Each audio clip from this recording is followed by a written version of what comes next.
தேனி கடைமலைக்குண்டு பழங்குடியின பெண்கள் பாலியல் தொந்தரவுக்கு உள்ளாக்கப்பட்டதற்கான புகைப்பட ஆதாரங்களை ஆணையத்திடம் சமர்ப்பித்துள்ளதாக தமிழ் மாநில பழங்குடியினர் அமைப்பின் மாநில தலைவர் டெல்லி பாபு தெரிவித்துள்ளார். இதுகுறித்து டெல்லி பாபுவுடன் நமது செய்தியாளர் நிரஞ்சன் நடத்திய நேர்காணலை பார்க்கலாம். இந்த பழங்குடியின பெண்கள் விவகாரம் தொடர்பாக இன்றைய தினம் தேசிய பழங்குடியினர் ஆணையத்தில் தேனி மாவட்டத்தின் ஆட்சியர் அவர்கள் இன்றைய தினம் நேரில் விளக்கம் அளித்திருக்கிறார். என்ன மாதிரியான விளக்கம் அளித்திருக்கிறார் என்பது தொடர்பான விவரங்களை உடனே கேட்கலாம்.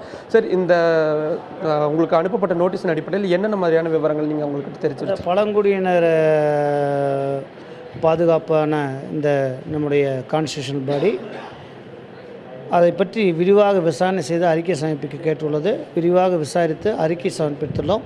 அதனுடைய அடிப்படையில் என்ன நடவடிக்கை எடுக்க வேண்டும் என்பதை பற்றி அவர்கள் தெளிவாக சொல்லியிருக்கின்றார்கள். அதன் அடிப்படையில் உரிய நடவடிக்கைகள் காலதாமதமின்றி உடனடியாக எடுக்கப்படும். இதற்கு என்னுடைய தமிழகத்தைச் சேர்ந்த அனைத்து அலுவலர்களும் நல்ல முறையிலே ஒத்துழைத்திருக்கிறார்கள். அவர்களுக்காக நன்றியை தெரிவித்துக் கொள்கின்றேன். நன்றி.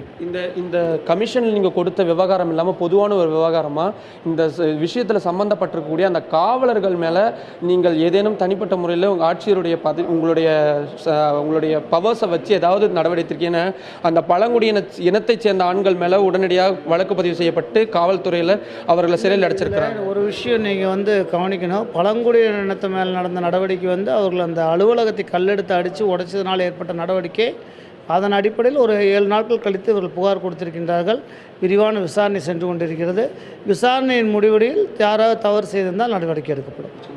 அவர் குறிப்பிட்டதை போல தான் தற்பொழுது விசாரணை நடைபெற்றுக் கொண்டிருக்கிறது. இந்த விசாரணை நிறைவடைந்த பின்னர் நிச்சயமாக அவர்கள் மீது கடுமையான நடவடிக்கை எடுக்கும் என்ற ஒரு மிக முக்கியமான விஷயத்தை தற்பொழுது தெரிவித்திருக்கிறார். இதில் என்னென்ன மாதிரியான விஷயத்தை ஆணையம் மேற்கொள்ளவிருக்கிறது என்பதனை நாம் பொறுத்திருந்தே பார்க்க வேண்டும். தலைநகர் டெல்லியிலிருந்து புதிய தலைமுறை செய்திகளுக்காக ஒளிப்பதிவாளர் பவன்குமாருடன் நிரஞ்சன்.